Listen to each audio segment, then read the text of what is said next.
आज की कहानी राजस्थान के बहुत ही प्रसिद्ध महिंद्रा मुम्मल की लोक कथा है। गुजरात का हमीर जडेजा अपने ससुराल अमरकोट सिद्ध आया हुआ था। उसका विवाह अमरकोट के राणा वसिलदे सोडा की पुत्री से हुआ था। राणा वसिलदे का पुत्र महिंद्रा व हमीर हम उम्र थे, इसलिए दोनों में खूब जमती थी। साथ खेलते, खाते, पीते, शिकार करते और मौज करते। एक दिन दोनों शिकार करते समय एक हिरण का पीछा करते करते दूर लोधरा राज्य की काक नदी के पास आ पहुंचे। उनका शिकार हिरण अपनी जान बचाने काक नदी में कूद गया।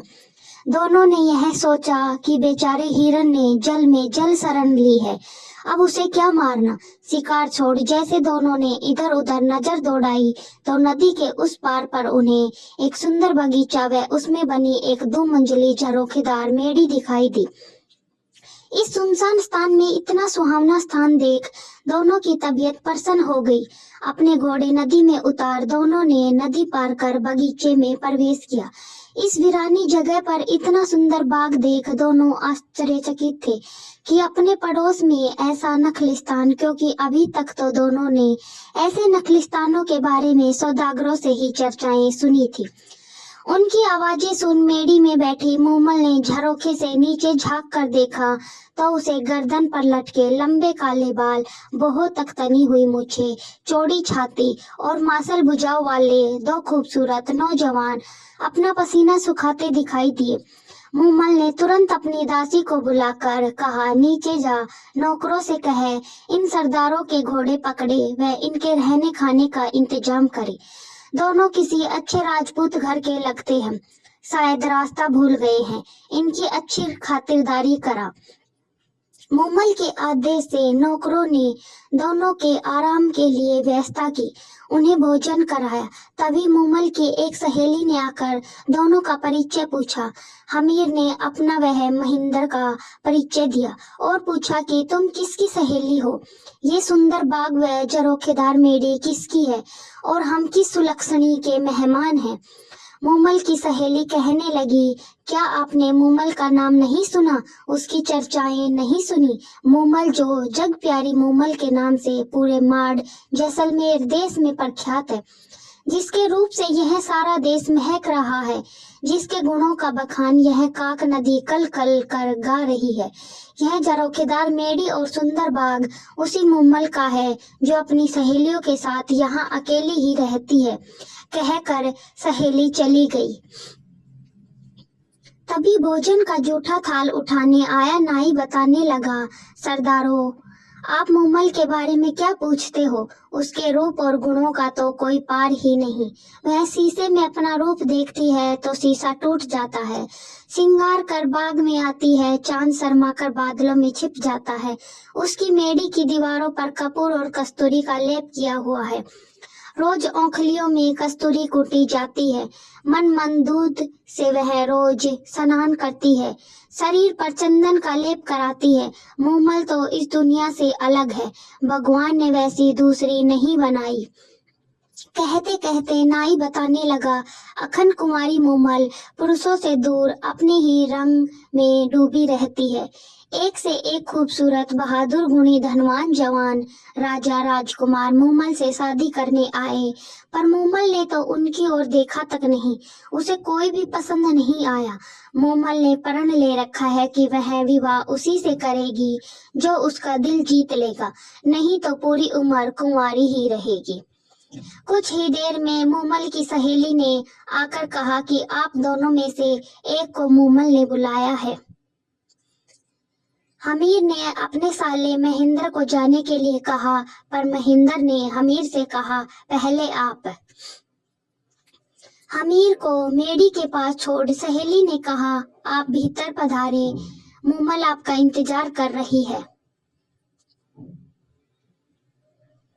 हमीर जैसे ही आगे चौक में पहुंचा तो देखा आगे उसका रास्ता रोके एक शेर बैठा है और दूसरी ओर देखा तो उसे एक अजगर रास्ते पर बैठा दिखाई दिया।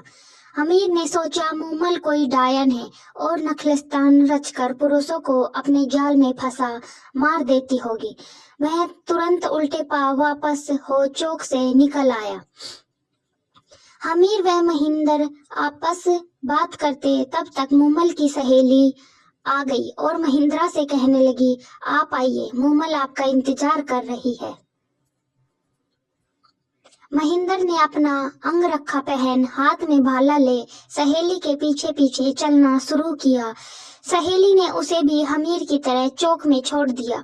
महिंदर को भी चौक में रास्ता रोके शेर बैठा नजर आया। उसने तुरंत अपना भाला लिया और शेर पर पूरे वेग से प्रहार कर दिया। शेर जमीन पर लुढ़क गया और उसकी चमड़ी में भरा भूसा बाहर निकल आया। महिंद्रा यह देख मन ही मन मुस्कुराया कि मूमल उसकी परीक्षा ले रही है। तभी उसे आगे अजगर बैठा दिखाई दिया। महिंद्रा ने भूसे से भरे इस अजगर के भी अपनी तलवार के प्रहार से टुकड़े टुकड़े कर दिए। अगले चौक में महिंद्रा को पानी भरा नजर आया। महिंद्रा ने पानी की गहराई नापने हेतु जैसे पानी में भाला डाला तो ठक की आवाज आई। महिंद्रा समझ गया कि जिसे वह पानी समझ रहा है वह कांच का फर्श है। कांच का फर्श पार कर सीढ़ियां चढ़कर महिंद्रा मूमल की मेड़ी में प्रविष्ट हुआ। आगे मूमल खड़ी थी, जिसे देखते ही महिंद्रा ठिठक गया। मूमल ऐसे लग रही थी जैसे काले बादल में बिजली चमकी हो। एड़ी तक लंबे काले बाल, मानो काली नागिन सिर से जमीन पर लौट रही हो।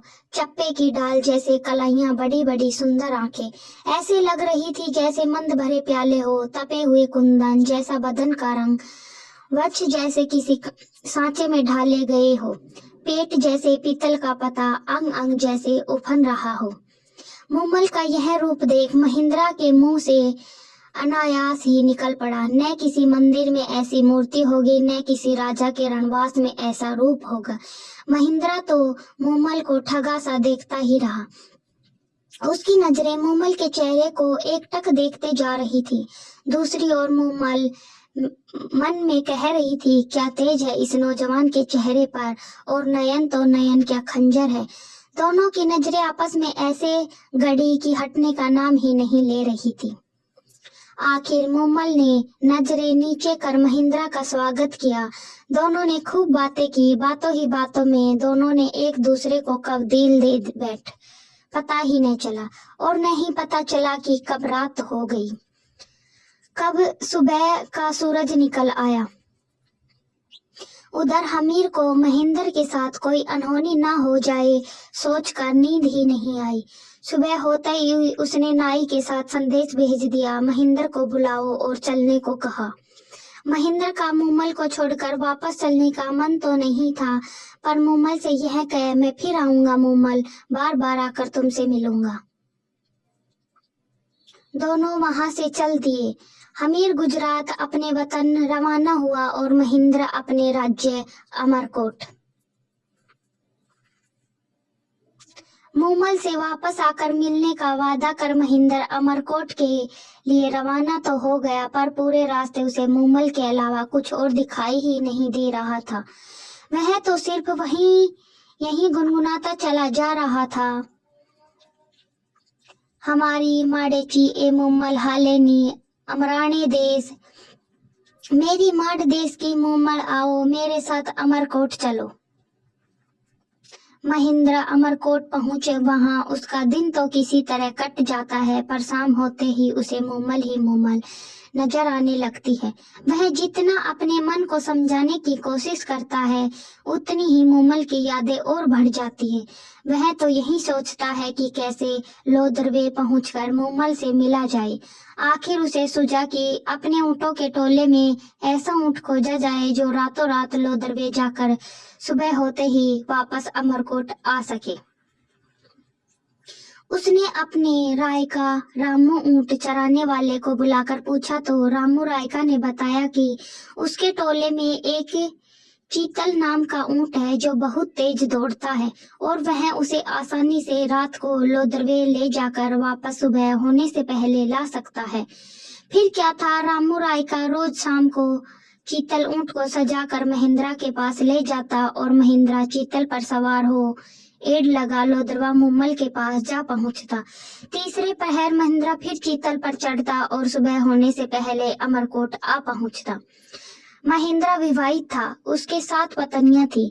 मुम्मल के पास से वापस आने पर वह सबसे छोटी पत्नी के पास आकर सो जाता।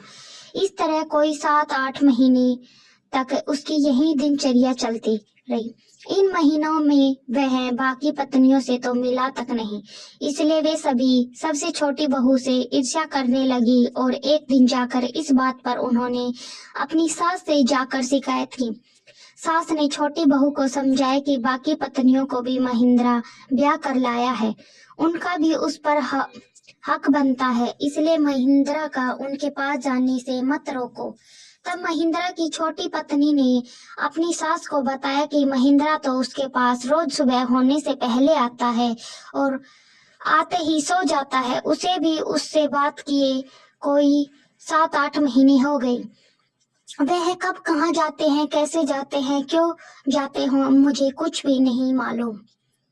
छोटी बहू की बातें सुन महिंद्रा की माँ को शक हुआ और उसने यह बात अपने पति राणा वसीलदे को बताई। चतुर वसीलदे ने छोटी बहू से पूछा कि जब महिंद्रा आता है तो उसमें क्या कुछ खास नजर आता है।